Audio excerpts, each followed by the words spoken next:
My skin. Help me find my skin. Tonya Holloway.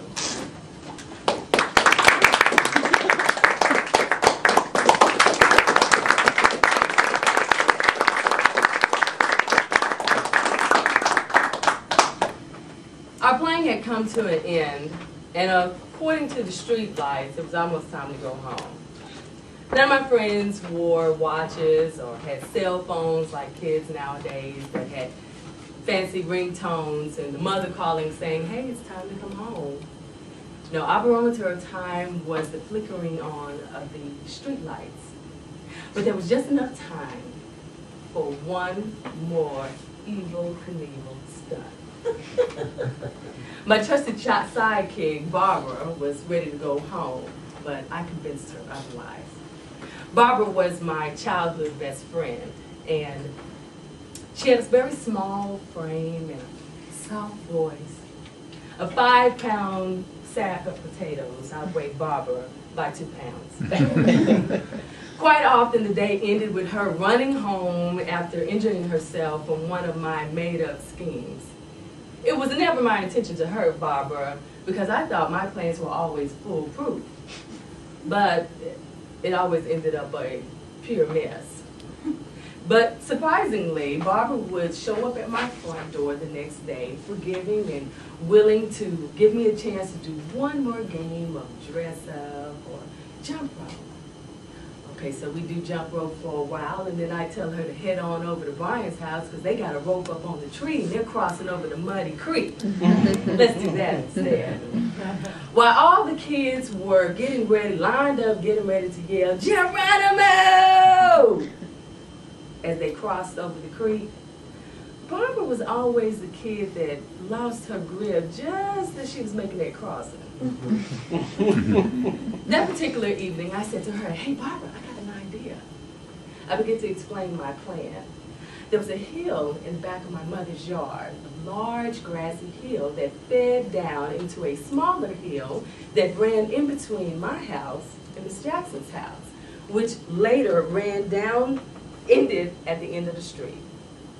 I thought that we could get on my bike, push it up the hill, you jump on my handlebars, and we ride down the hill, going past down to the smaller hill, and then when we got to the curb, I would pop up and do it wheelie, hit the street, hook a right turn, down the street, up the driveway, to your house, and drop you off at the front door. Sounds like a good plan, right? She wasn't too excited about it. She thought that it wasn't going to work. I said, are you kidding me? What could go wrong? I began to explain to her the aerodynamics of positioning her body just right at a right angle on my handlebars, guaranteeing her not to fly off. So with a little more thought, she said, okay, let's do it. So I pushed up the hill. There we go, pushing up to the top of the hill. And I'm looking down at this homemade roller coaster ride. I was excited, up for the challenge. And Barbara was scared, ready to go home. But I convinced her to get on the handlebars, and she popped on, and we took off. We was flying down that hill. My ponytails were just flying in the wind, and I was woohoo!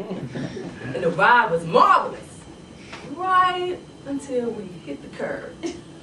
And then, instead of the wheelie, I flipped up into the air. Now, the part where I was supposed to hook the right turn and go down the street up into the driveway, well, that didn't happen. Instead, we did a double somersault, and our bodies flew this way, and the bike flew that way.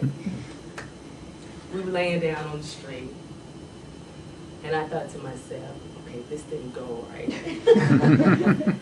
So I peeled my body off the pavement and gave my bike an overview for damage.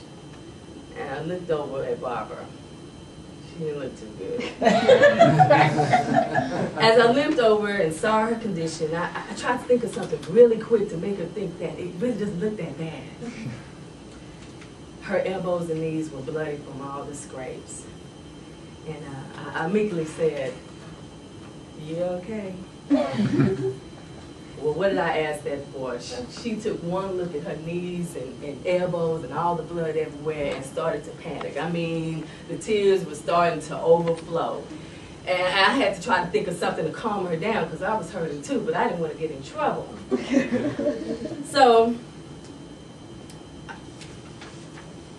I helped her to her feet and then went to retrieve my bike because I could see that the paranoia was growing more and more, and my mother was going to come to this window at any minute and say, what's going on?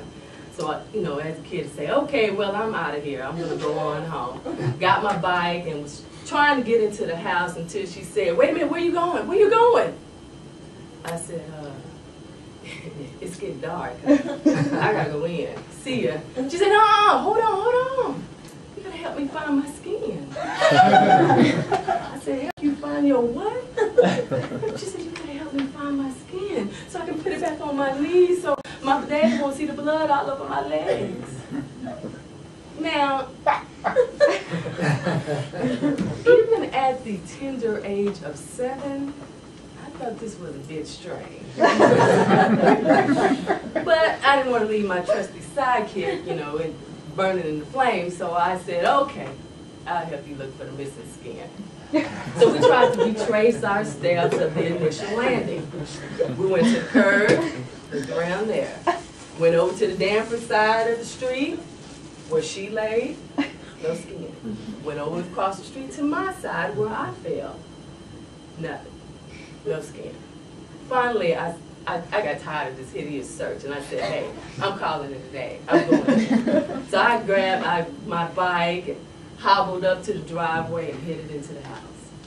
Well, the dinner was cooking, and the smell of it was like aromatherapy, and I immediately forgot all about the pain.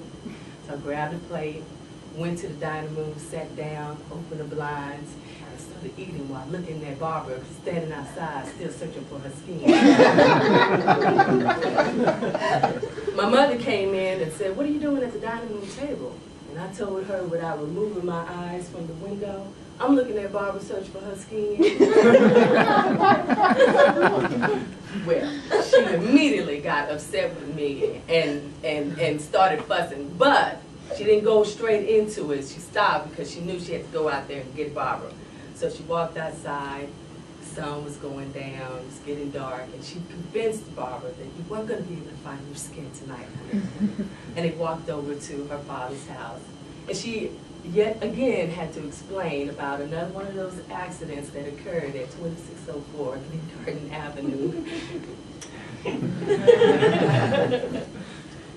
Miraculously, we remained friends after that day.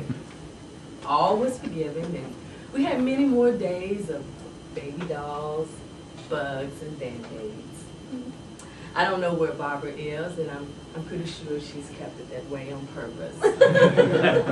But I will always hold close to my heart the day that I helped my friend look for her skin. And I also give a prayer to God that my children will never have a friend like me.